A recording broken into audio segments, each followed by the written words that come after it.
Endelea kuweka moyo wako tayari, kwa sababu Mungu anaenda kuongea na wewe. Mungu anaenda kuongea na wewe.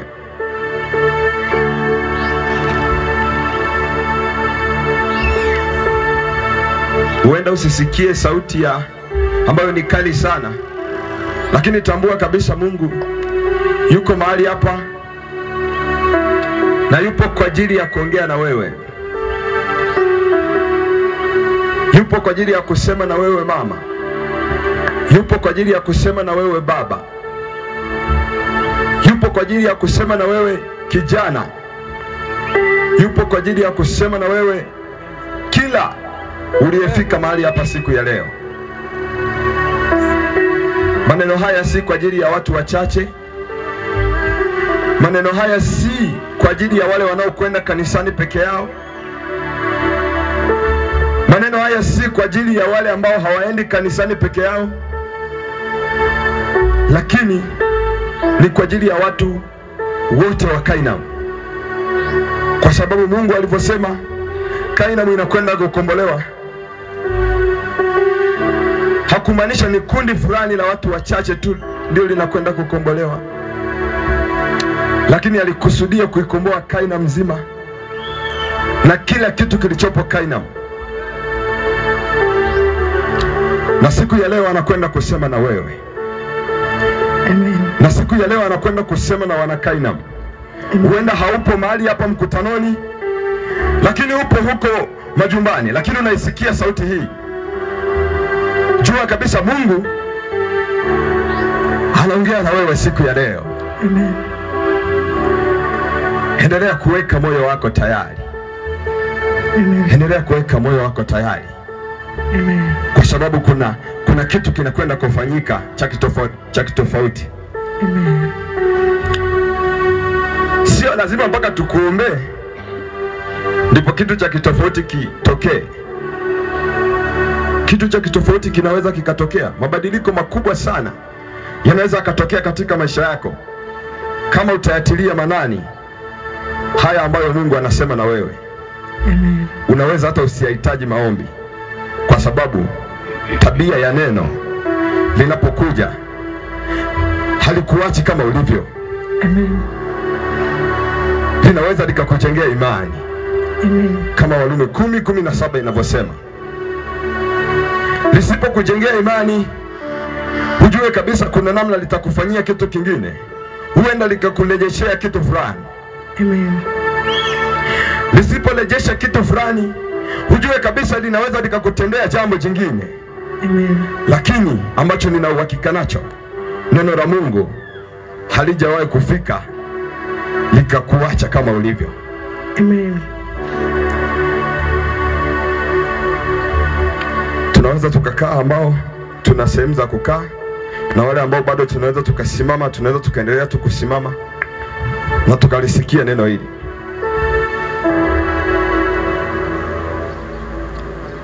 Nimetamani sana siku ya leo tukajifunze.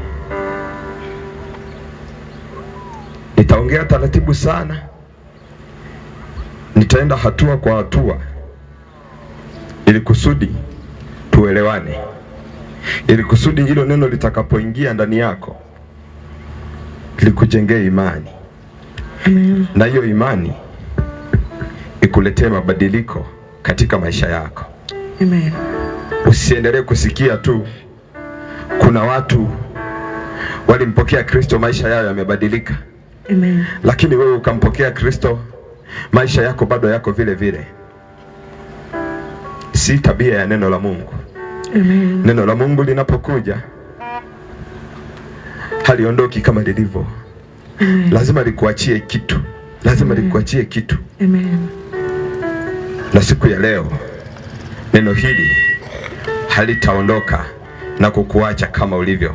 Amen. Bali litakubadilisha na kukutoa sehemu moja kwenda sehemu nyingine. Amen. Katika jina la Yesu. Amen.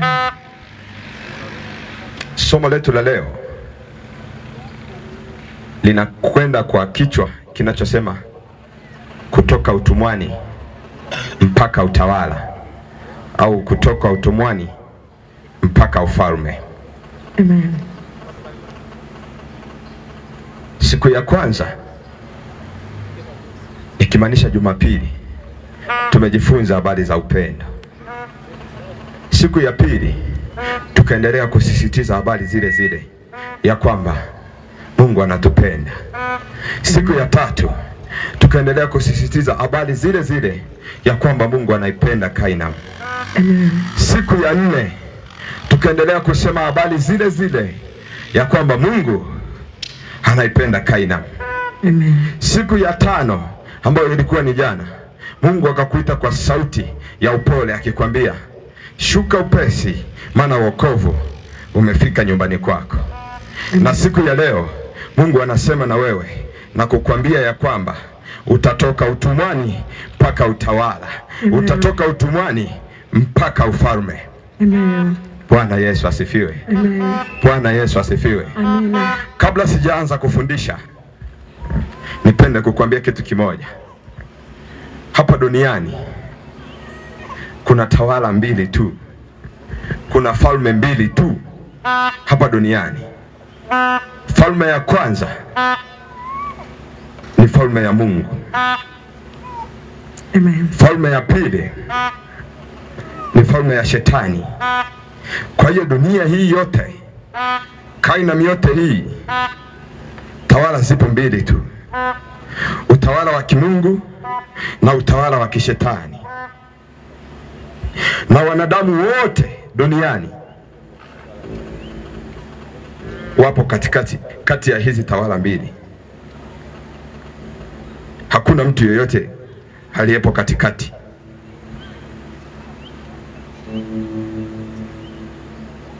Ni aidha umechagua kumtumikia Shetani ambaye ndiye atakuwa mfalme wako, au umechagua kumtumikia Mungu ambaye ndiye atakuwa mfalme wako. Amen. Hakuna habari inayoitwa mimi nitakuwepo kote kote. Amen. Maandiko menyewe yanathibitisha hili.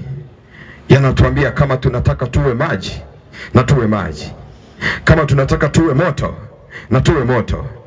Amen. Mungu hapendezwi na watu vuguvugu. Amen. Kwa hiyo kwenye tawala hizi mbili ambazo zipo ulimwenguni, tawala hizi mbili ambazo zipo hapa Kainam, yani utawala wa Mungu na utawala wa kishetani. Hewe unaisikia sauti hii, unajua mwenyewe upo katika tawala gani? Aidha tawala ya kimungu au tawala ya kishetani. Unatambua mwenyewe kwa sababu ya matendo yako, kwa sababu ya namna unavyoishi. Hiyo ndio inaweza kukuelezea wewe unatoka katika tawala gani. Amen. Bwana Yesu asifiwe Kainam. Bwana Yesu asifiwe Kainam. Kama tunaelewana tupunge mkono. Tawala zipo mbili tu. Na sifa ya tawala hizi mbili, tawala ya kwanza ambayo ni tawala ya kishetani, sifa yake kubwa ni kumtumikisha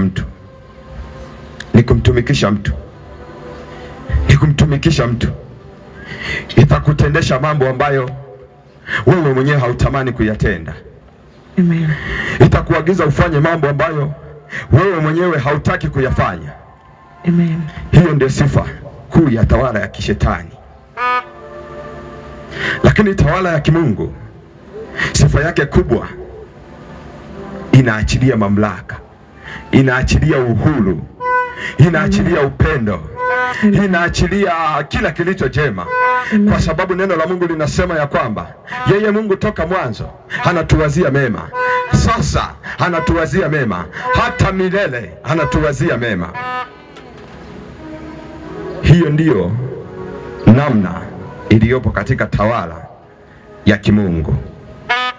Amen. Twende taratibu, ninaamini tutaelewana tu, kwa sababu lengo neno hili lisikuache kama ulivyo. Amen. Usitoke hapa umeokoka alafu ukaendelea kuishi maisha yale yale. Amen. Utapata nafasi ya kuokoka, lakini pia utapata nafasi ya kubadilika kupitia neno. Amen. Kwa hiyo tumeelewana kwenye swala la tawala hizi mbili. Amen. Watu wa Kainam, tumeelewana kwenye hili swala la tawala mbili.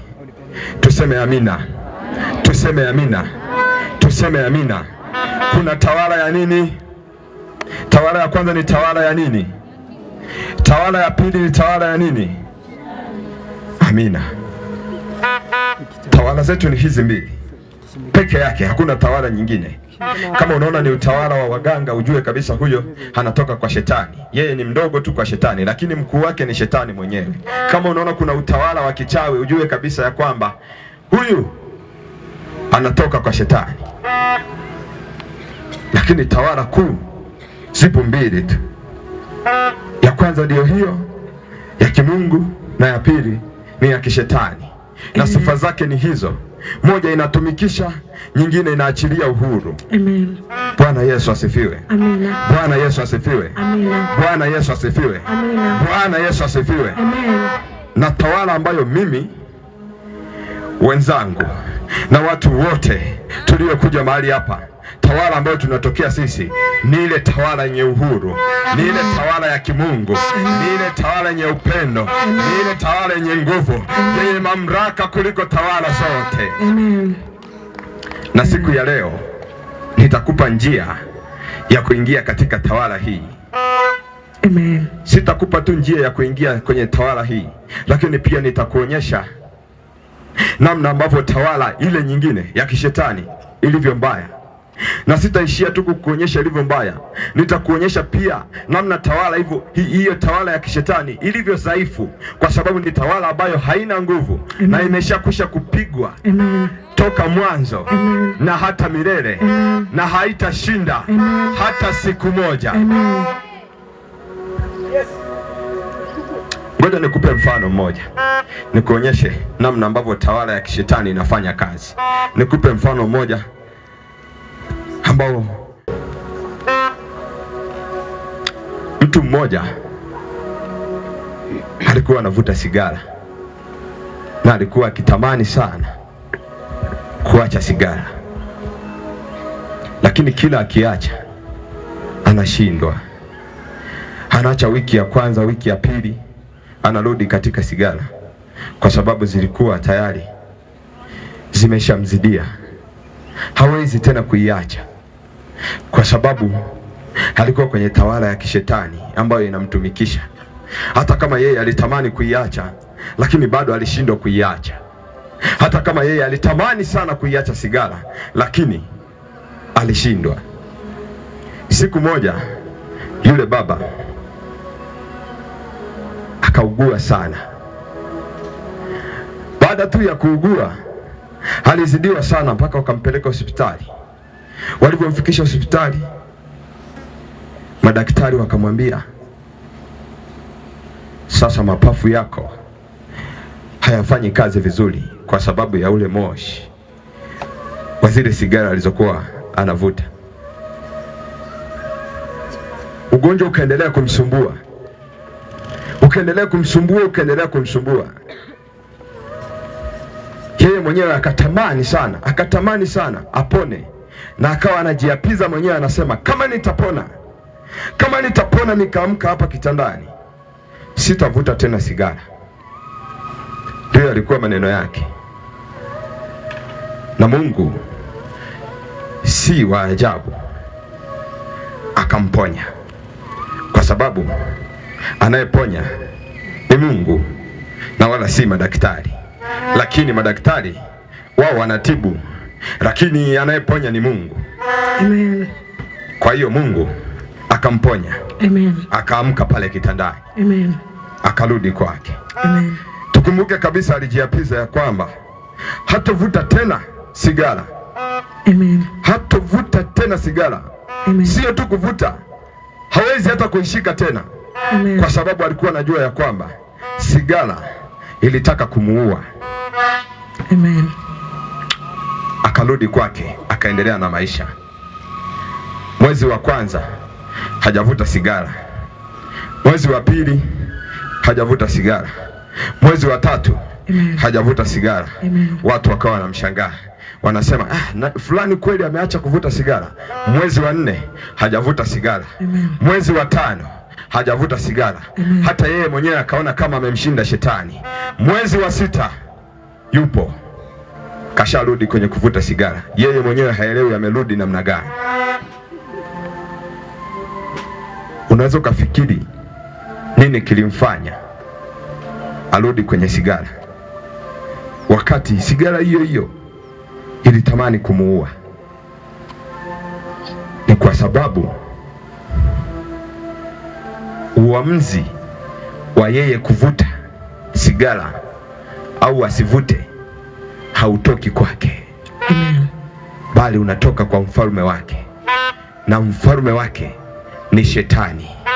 Na ndio maana anaendelea kumtumikisha hata ambapo anajaribu kupambana. Aliweza kupambana kwa miezi 6 bila kugusa sigara, lakini bado shetani akamwonyesha, mimi nina nguvu kuliko wewe, mimi ni mwelevu kuliko wewe. Biblia yenyewe inamtambua shetani kama mtu mwelevu, mwenye akili. Unapojaribu kupambana naye kwa nguvu zako za kibinadamu, hautawahi kumshinda hata siku moja. Hautawahi kumshinda hata siku moja.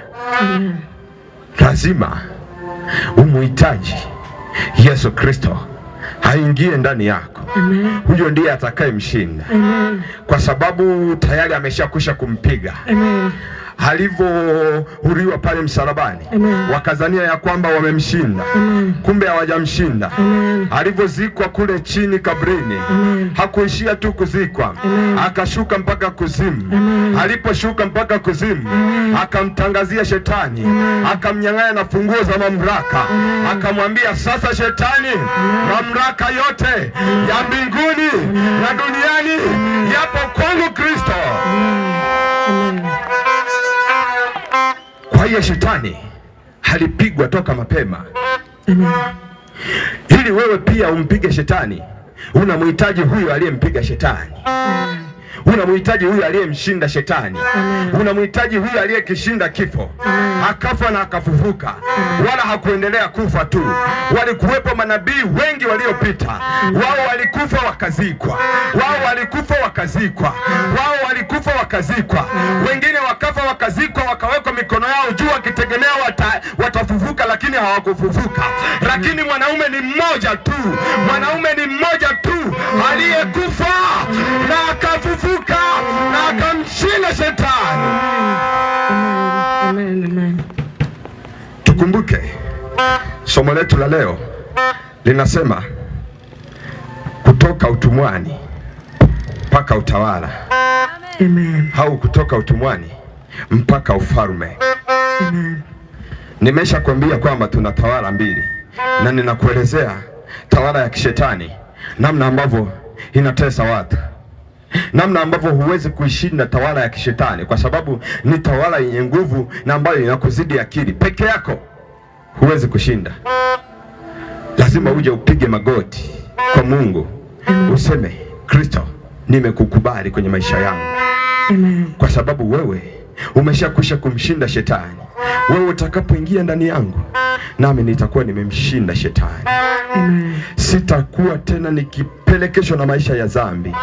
Sitakuwa nikipelekeshwa tena na wachawi. Sitakuwa tena nikipelekeshwa na waganga. Sitakuwa tena magonjwa ya ovyo ovyo yanaingia ndani ya mwili wangu. Hayo ndiyo yanapatikana kwa Kristo. Amina.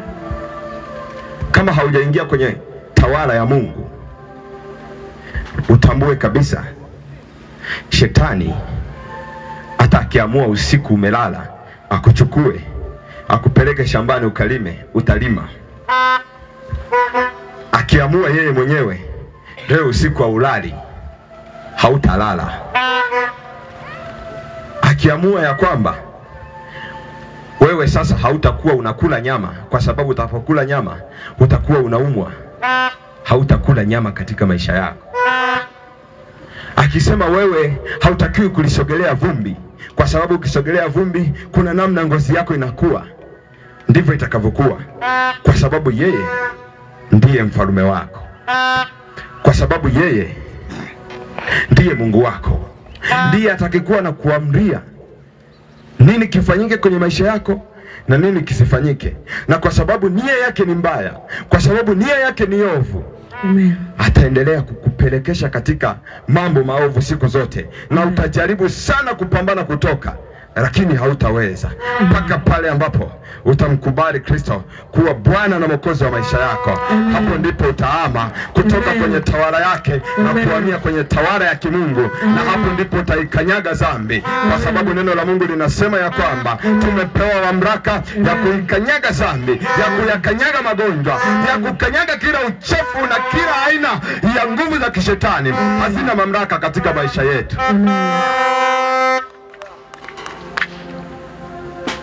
Hizo ndizo mamlaka tunazozipata katika ufalme wa kimungu. Amen. Yesu alivyofufuka akawa anatamani anaelekea kupaa kurudi mbinguni.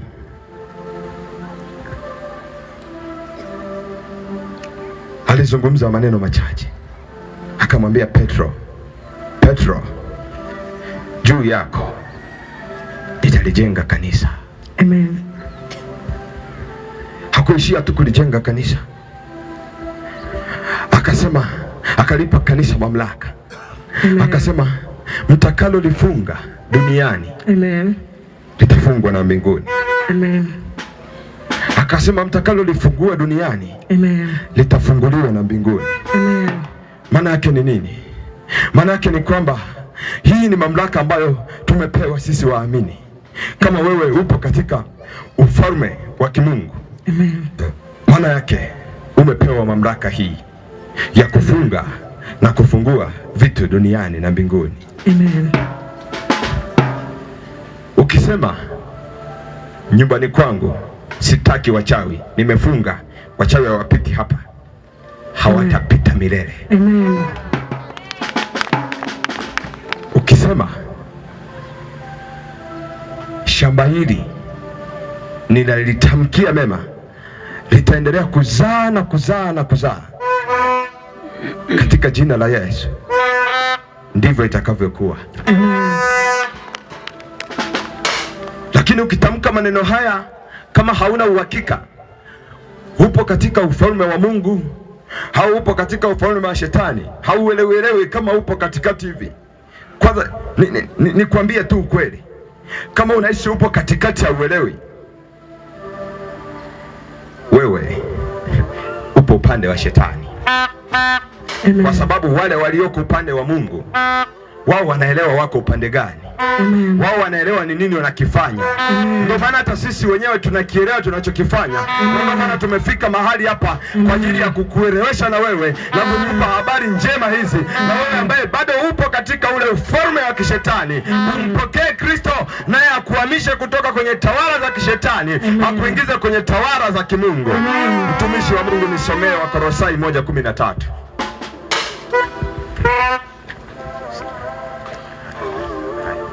Amen. Kitabu cha Wakolosai mstari wa kwanza, sura ya kwanza mstari wa 13 na 14. Amina. Maandiko yanasema, naye aliuchokoa katika nguvu za giza. Amina. Akatuhamisha na kutuingiza katika ufalme wa mwana wa pendo lake. Amina. Ambaye katika yeye tuna ukombozi. Amina. Yaani msamaha wa dhambi. Amina. Bwana Yesu asifiwe. Bwana Yesu asifiwe. Amina. Katika kitabu hiki cha Wakolosai 1:13 mpaka 14 tunakutana na hivi vitu viwili. Cha kwanza kabisa, Kristo anatuthibitishia ya kwamba tutakapompokea atatuhamisha kutoka kwenye tawala za kishetani na za kipepo, kutoka kwenye tawala za giza na kutupeleka kwenye tawala za kimungu. Tena ule utawala wa pendo la mwana ambaye ni Yesu Kristo mwenyewe. Neno la Mungu linatuthibitishia haishii hapo tu kutuhamisha, kututoa kwenye tawala hizo na kusema ya kwamba baada ya kututoa hapo hata tusamehe na dhambi zetu pia. pia. Na hatusamehe tu dhambi zetu, bali anasamehe na kusahau. Amen. Anasamehe dhambi zetu na kuzisahau. Amen. Haijalishi ulitenda dhambi nyingi kiasi gani. Amen. Haijalishi unajiona ni mchafu kiasi gani. Amen. Yeye akisha kusamehe, Amen, amekusamehe kweli kweli. Amen. Kuna mtu mmoja anaitwa Paulo, ambaye kabla ya kuitwa Paulo aliitwa Sauli. Amen. Nikitazama hapa, nikiwatazama watu wa Kainam, sidhani kama kuna mtu alitenda dhambi kama Paulo. Sidhani kama kuna mtu alitenda mambo ya ajabu kama Paulo au Sauli. Yeye alitenda mambo ya ajabu. Kazi yake yeye ilikuwa ni kuwaua watumishi wa Mungu. Aliwaua tena sio mmoja, aliua watumishi wa Mungu wengi. Amen. Kwa sababu alikuwa jemedari wa vita, na alikuwa akiamini ya kwamba anapowaua watumishi wa Mungu yeye anatenda mema. Amen. Aliwaua wengi sana. Lakini ile siku ilipofika, akakutana na Mungu, akakutana na Yesu, akamkubali Yesu. Yesu akaingia katika maisha yake, akambadilisha, akamhamisha kutoka kwenye tawala ya mauaji, akamhamisha kutoka kwenye tawala ya mauaji, akamhamisha kutoka kwenye tawala ya dhambi, akamhamisha kutoka kwenye tawala ya kishetani, akampeleka kwenye tawala ya kimungu. Leo hii katika Biblia hii tunayoisoma kuna nyaraka 13 za Paulo. Amen. Huyo ambaye alikuwa muuaji. Amen. Huyo ambaye aliwaua watumishi wa Mungu. Amen. Mungu alimsamehe. Sio tu kumsamehe, akasahau na dhambi zake. Sio tu kusamehe na dhambi zake, akamhamisha na kutoka kwenye tawala za kishetani, akamleta kwenye tawala za kimungu. Amen. Na hakuishia hapo tu, bali pia akamtumia katika viwango vya kitofauti. Na mpaka sasa tunaweza tukasema kati ya mtu ambaye alifanya injili kubwa kabisa katika ulimwengu huu ni Paulo. Ukisikia makanisa kama Korinto, Thessalonike, Kolosai na maeneo mengi ya Asia, ni Paulo ndiye aliyeyafungua. Tukumbuke Paulo alikuwa ni muuaji. Amen. Alikuwa ni muuaji. Na kama bado haujampokea Kristo kuwa Bwana na Mwokozi wa maisha yako, maana yake moja kwa moja upo katika ufalme wa shetani. Amen. Na hii imetokea wapi? Hii imetokea pale ambapo mwanadamu alimuasi Mungu, akajipeleka mwenyewe kwenye mkono wa shetani. Baada ya kumsikiliza shetani na kuyasikiliza yale ambayo shetani alimdanganya na kumwambia akale tunda lile la ujuzi wa mema na mabaya, baada tu ya yeye kula, maana yake akajikabizisha kwenye ulimwengu wa kishetani. Amen. Akajikabizisha kwenye ulimwengu wa kishetani. Amen. Sasa wanadamu wote tukaingia kwenye hicho kitu. Lakini kwa sababu Mungu aliendelea kutupenda, akamtuma mwanae wa pekee, akatengeneza agano jipya la mwanadamu na Mungu. La mwanadamu na Mungu. Amen. Ili kila amwaminie asipotee. Ili kila amwaminie hatoke kwenye zile tawala za kishetani ambazo mwanadamu alijikabizisha, ahamie kwenye tawala za kimungu. Amen. Ahamie kwenye tawala za kimungu. Amen. Ngoja nikupe mfano mwingine. Wangapi tunatambua nchi yetu hii ilitawaliwa? Tupunge mkono juu. Amina. Nchi yetu hii kuna kipindi ilitawaliwa na Mjerumani, na kuna kipindi ilitawaliwa na Waingereza. Na ndio maana mpaka leo kuna siku tunasherekea uhuru wa Tanzania, kwa sababu tu kuna kipindi walitutawala na baadaye wakatupa uhuru wetu, tukawa huru. Amen. Ukisoma au ukiuliza kwa mababu ambao walikuwepo kipindi hicho, watakuelezea kipindi hicho cha ukoloni au kipindi cha utawala ambacho sisi tulikuwa tukitawaliwa Maana yake tulikuwa chini ya utawala wa watu wengine, ambao watu hao walitupelekesha wanavyotaka. Tulilima na mavuno wakachukua wao. Tulifanya biashara, faida wakachukua wao. Amen. Kila tulilokuwa tunalifanya tulihitaji ruhusa yao. Wakati mwingine walituchapa hata viboko ili kusudi tu tuwalimie mashamba yao nao watajirike zaidi. Hiyo ndio ilikuwa hali ya Watanzania kabla ya kupata uhuru. Lakini baadaye wakainuka watu kama kina Mwalimu Nyerere na watu wengine, rais wetu wa kwanza, wakainuka na kupambania uhuru wa nchi hii. Hatimaye tukapata uhuru. Na tulivyopata uhuru ilikuwa ni sherehe na shangwe kubwa. Ukijaribu kutafakari sherehe ilivyofanyika, ilikuwa ni kubwa sana. Na ndio maana mpaka leo bado tunaendelea kusherekea kile ambacho tulikipata miaka zaidi ya 60 iliyopita. Kila ifikapo siku ya uhuru lazima tusherekee. Lazima tufurahie. Kila mwaka lazima tufurahie, kwa sababu tu tuliachwa kutoka utumwani mpaka kuwa huru. Amen. Tulitoka utumwani mpaka kuwa huru. Sasa tunajitegemea. Tunaweza tukalima mazao yetu, tukayatunza kwetu. Amen. Vivyo hivyo, kwenye mfano huo ndivyo ilivyo katika tawala hizi mbili. Unapokuwa kwenye tawala ya kishetani, unakuwa ni sawa na mtu unatawaliwa, unapelekeshwa kwenye kila jambo, unafanya biashara yako hailipi. Kuna watu wanachukua faida. Unalima kwa ajili ya watu wengine, wao wanachukua mazao. Kila unaloligusa halifanikiwi. Wakati mwingine unatamani kweli kuacha pombe, lakini hauwezi. Amen. Sio kwa sababu pombe ni tamu. Amen. Pombe haijawahi kuwa tamu. Hata wanaokunywa, wanapokunywa wanakunja sura, kwa sababu pombe sio tamu. Lakini kwa sababu anayekunywesha, anayeamuru wewe unywe au usinywe, ndiye mfalme wako. Nani? Shetani. Upo katika tawala ya kishetani. Hauwezi kumgomea, kwa sababu yeye ndiye kiongozi wako. Akikwambia kunywa, utakunywa. Akikwambia kunywa, utakunywa. Wewe hata ukisema sitakunywa, atakunywesha. Utajishangaa tu umefika kwenye kilabu cha pombe, unakunywa na umelewa. Amen. Hivyo ndivyo inavyofanya kazi.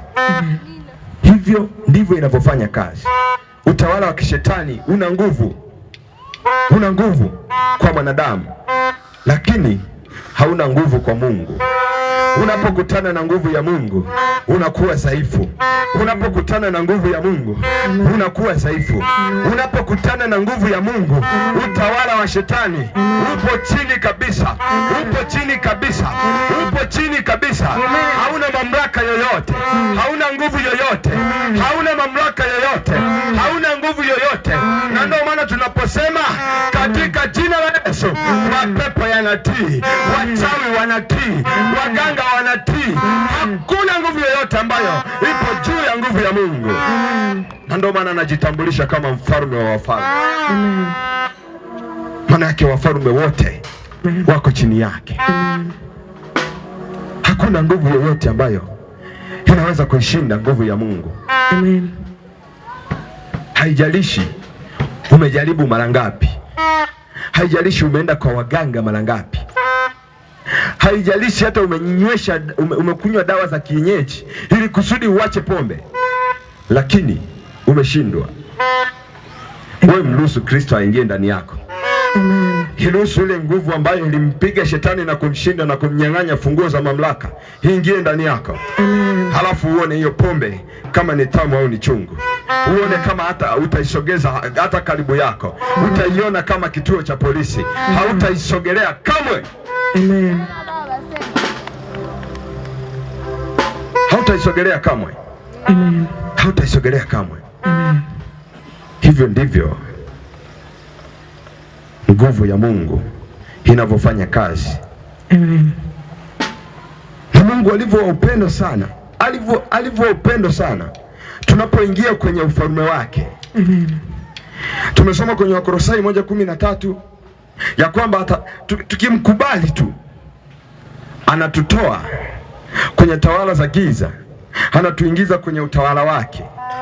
Wala haishi kutuingiza tu kwenye utawala wake. Kitu kingine anasema anatusamee na dhambi. Wala haishi kutusamee dhambi tu. Kitu cha tatu anasema anatufanya kuwa watoto wake. Mtumishi wa Mungu, nisomee Yohana sura ya 1 mstari wa 12. Yohana sura ya 1 mstari wa 12, maandiko yanasema, amina, bali wote waliompokea aliwapa uwezo wa kufanyika watoto wa Mungu. Amina. Ni wale walioaminio jina lake. Amina. Bwana Yesu asifiwe. Amen. Bwana Yesu asifiwe. Amen. Bwana Yesu asifiwe. Amen. Kitabu hiki cha Yohana sura ya 1 mstari wa 12 kinasema wale wote walioamini, baada tu ya kumkubali Kristo kuingia ndani yako, anasema anawafanya kuwa watoto wake. Bwana Yesu asifiwe. Amen. Bwana Yesu asifiwe. Amen. Na utoto huu ambao Mungu anausema sisi tunakuwa watoto wake, si kuwa tu mtoto wa kawaida. Bwana Yesu asifiwe. Amen. Tunatambua ya kwamba tukirudi kwenye maisha ya kawaida, mtu anapokuwa mtoto wako, maana yake kuna haki fulani anazo katika hiyo familia. Amen. Ana haki ya kurisi mali. Amen. Ana haki ya kushiriki mambo ya kifamilia. Amen. Ana haki ya kuchangia chochote katika familia. Amen. Ana haki ya kusema lolote. Amen. Ana haki ya kuomba matumizi yoyote kwa baba yake, akamwambia baba, ninahitaji kalamu. Baba, ninahitaji daftari. Amen. Baba, ninahitaji jambo hili. Amen. Baba, ninahitaji jambo hili. Amen. Baba, ninahitaji jambo hili. Amen. Na baba yake akalitimiza. Amen. Lakini tena kuna tofauti moja kati ya baba wa kibinadamu na baba huyu ambaye yuko juu mbinguni. Wakati mwingine sisi wa baba wa kibinadamu tunashindwa kuyatimiza matakwa ya watoto wetu au matamanio ya watoto wetu, kwa sababu sisi si Mungu, sisi ni binadamu. Lakini Mungu, Amen, yeye hajawahi kumuomba lazima akupe. Amen. Kila unalolitaka lazima akupe. Kwa sababu anasema tayari ameshakufanya kuwa mtoto wake. Amen. Kashakufanya kuwa mtoto wake. Amen. Tena vitu vingine hata si vya kuomba, kwa sababu tayari wewe ni mwanafamilia. Huhitaji kuomba chakula, ni kusubiri tu muda wa chakula ufike, unaenda kula. Amina. Manake utakapokubali kuingia katika ufalme huu, utashangaa mwenyewe mambo yanaenda tofauti na vile ambavyo wewe mwenyewe haukuwahi kufikiri. Amen. Haukuwahi kuhisi kwamba mambo yatapelekwa namna hii. Amen. Lakini kwa sababu tu umeshahama kutoka kwenye tawala za kishetani na sasa umeingia katika tawala za kimungu. Amen. Ukasamehewa na dhambi. Amen. Ukafanyika kuwa mtoto wa Mungu. Amen. Hebu fikiria wewe mwenyewe, mtoto wa Mungu kakupa thamani kiasi gani? Wewe ambaye utafanya maamuzi haya ya kumkubali Kristo, Mungu kakupa maamuzi ya namna gani haya? Amekupa thamani kubwa sana ya kukufanya wewe kuwa mtoto wake, ya kukufanya wewe kuwa mtoto wake. Amen. Ukisoma sehemu nyingine anasema anatufanya kuwa watendakazi pamoja na, maana yake anatuhusisha katika miradi yake. Maana yake sisi pia tunatenda zile kazi za kimungu. Maana yake kama ni kuponya, sisi pia tunaponya kupitia yeye. Kama ni kushinda, sisi pia tunashinda kupitia yeye. Kama ni kutawala, sisi pia tunatawala kupitia yeye. Ndio maana anasema ametufanya kuwa watendakazi pamoja na yeye. Maana yake ametufanya kuwa wahusika wa moja kwa moja katika miradi yake yote. Utamu wote unauacha kwa sababu tu ya kusema, ya kukubali ya kwamba Bwana, nimekukubali. Amen. Hebu tafakari, mtu wa Kaina. Fikiria. Tuliza kichwa chako ufikirie. Amen. Uone hizi faida zote zinazopatikana katika ufalme wa Mungu, ambazo njia yake pekee ya kuingia katika ufalme huu raposeke ya mande rebosika raka sabagada ya mande, katika jina la Yesu, katika jina la Yesu, katika jina la Yesu. Radisi begere ya mande, umeshindwa shetani. Amen. Fikiria mtumishi wa Mungu. Wewe fikiria tu, fikiria. Utakapopata nafasi hii, si nafasi ya kuchezea. Amen. Utakapopata nafasi hii, si nafasi ya kuchezea, kwa sababu inakupa faida nyingi, kwa sababu inakupa vingi vizuri. Amen. Tofauti na katika ile tawala nyingine. Amen. Na kama unatamani kuingia katika utawala huu wa Mungu, amen, hakuna njia nyingine zaidi ya Yesu Kristo. Na ndio maana neno la Mungu linasema ya kwamba, amen, Yesu mwenyewe anajitamkia, anasema ya kwamba, amen, mimi ndiye njia ya kweli na uzima. Amen. Hakuna yeyote atakayefika kwa Baba, amen, pasipo kupita kwangu. Amen. Haleluya. Amen. Haleluya. Amen. Haleluya watu wa Kainam. Haleluya watu wa Kainam. Kwa sababu ninatamka habari za mamlaka hapa, na ninatamka ya kwamba mamlaka tumeshapewa sisi kama waamini katika Kristo. Ngoja nikutangazie hiki kitu. Kwa sababu ninaona unataka kuleta utani na Mungu. Ngoja nikutangazie hiki kitu. Amen. Wewe uliyepo mahali hapa, amen, umekuja kunijaribu.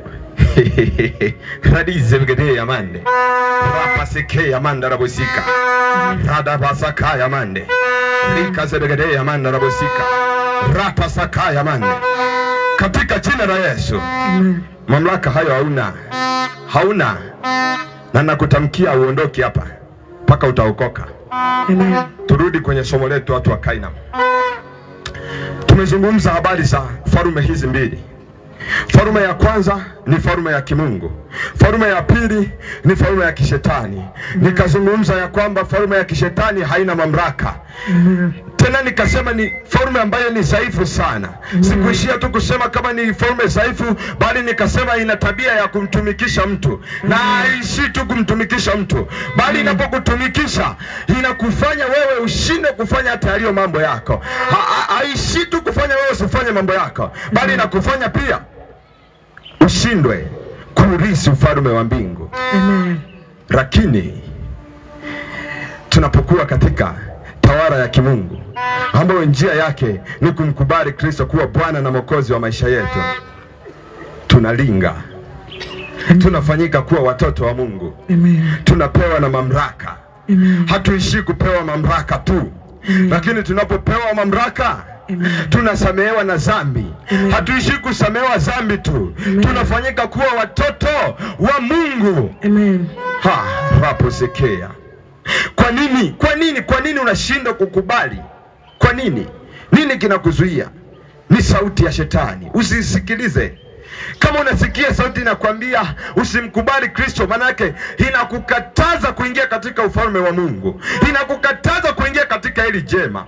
Inakukataza wewe, inakukataza ushindwe. Iendelee kukutumikisha. Na wewe mtu wa Kainam, usikubali. Siku ya wokovu ni sasa. Siku ya wokovu ni leo.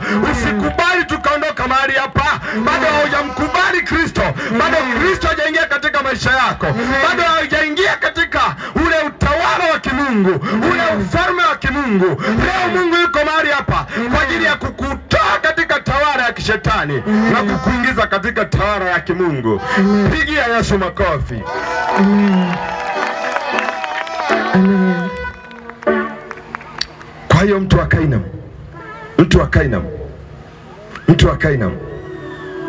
Kainam, usikubali bahati hii ikakupita. Amen. Hii ni bahati. Usikubali ikakupita. Usikubali ikakupita. Amen. Usikubali kabisa ikakupita bahati hii. Amen. Siku ni leo.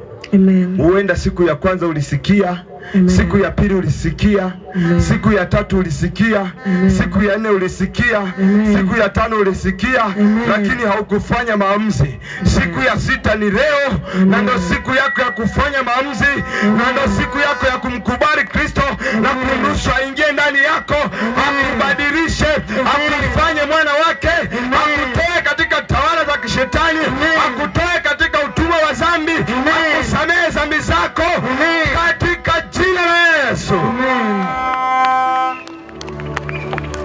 leo. Ni leo. Usifikirie siku nyingine. Usiseme bado wapo Jumamosi na Jumapili. Bwana Yesu asifiwe. Amen. Bwana Yesu asifiwe. Amen. Usiseme bado wapo leo. Wapo Jumamosi na Jumapili. Hakuna mtu ambaye anatambua atakufa lini. Hayupo. Hayupo. Wakati ni sasa. Amen. Wakati ni sasa. Amen. Wakati ni sasa. Amen. Usikubali mtu wa Mungu hapa Kaina. Usikubali tukaondoka hapa siku ya leo bado haujamkabidhi Kristo maisha yako. Amen. Haijalishi wewe ni mchawi. Amen. Haijalishi ulitumwa tu mahali hapa kuja kufanya mambo yako. Amen. Siku yako ya wokovu ni leo. Amen.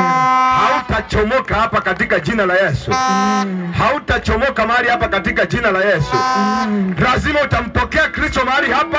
Amen. Na utayaleta hayo yote ambayo yalikuwa yakikutumikisha. Amen. Kama ulikuwa na matunguli ambayo yalikuwa yanafanya kazi, hayatafanya kazi katika jina la Yesu. Na usiaogope kwamba yatakuja kusumbue kama utayasalimisha hapa, kwa sababu yeye mwenyewe anasema ya kwamba atakutoa kutoka kwenye tawala za kishetani na atakuleta katika tawala za kimungu.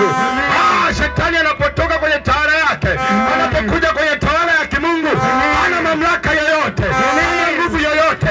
Lazima akutane na moto, lazima akutane na nguvu, lazima akutane na moto, lazima akutane na nguvu.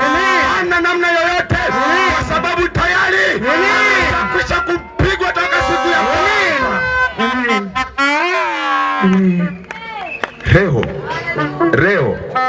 Leo lazima uokoke. Usikubali kuondoka bila kuokoka. Utakuwa umemkataa Mungu. Na ukitaka kujua raha nyingine ya wokovu, inakuhakikishia wewe kwenda mbinguni. Inakupa uhakika wa wewe kwenda mbinguni. Kwa sababu haijalishi unatenda mambo gani, hata kama unatenda mema, kama hautamkubali Kristo, kwa sababu yeye ndiye njia pekee, hautaingia katika ufalme huu. Na ndio maana mtu mmoja ambaye alikuwa ni mkuu wa Mafarisayo alipokwenda kuongea na Yesu, akamuuliza Yesu, nitawezaje kuurithi ufalme wa mbingu? Huyo mtu aliitwa Nikodemo. Nitawezaje kuurithi ufalme wa mbingu? Amen. Yesu akamjibu akamwambia, amini amini nakwambia, mtu yoyote asipozaliwa mara ya pili hatauona ufalme wa mbingu. Kuzaliwa mara ya pili si kwenda kanisani. Kuzaliwa mara ya pili si kubatizwa. Kuzaliwa mara ya pili ni kumkubali Kristo kuwa Bwana na Mwokozi wa maisha yako. Na ndio maana Nikodemo alikuwa akiwaza ya kwamba, nitawezaje kuingia tumboni mwa mama yangu nikiwa ni mzee namna hii? Nitawezaje kuingia tumboni mwa mama yangu nikiwa mzee namna hii? Lakini Yesu akamwambia, hapana, mimi sisemi kuzaliwa mara ya pili na mama yako.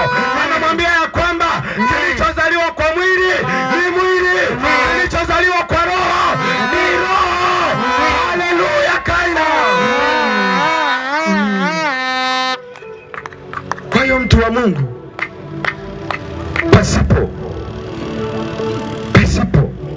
kumkubali Kristo, ujue kabisa umejihakikishia kutoingia katika ufalme huu. Ujue kabisa umejihakikishia kutokwenda mbinguni. Kitu cha kwanza ambacho kitakuhakikishia wewe kwenda mbinguni ni kumkubali Kristo aingie katika maisha yako, kwa sababu yeye peke yake ndiye njia. Yeye peke yake, si mtume Muhammad. Kama utamwamini Muhammad, yeye ni mtu kama wewe. Lakini Yesu Kristo ni Mungu. Yesu Kristo ni Mungu. Muhammad wala yeye hasamehe dhambi. Na ndio maana yeye mtume Muhammad alipokufa yeye alizikwa. Lakini Yesu alipokufa, alipozikwa, hakuishia kuzikwa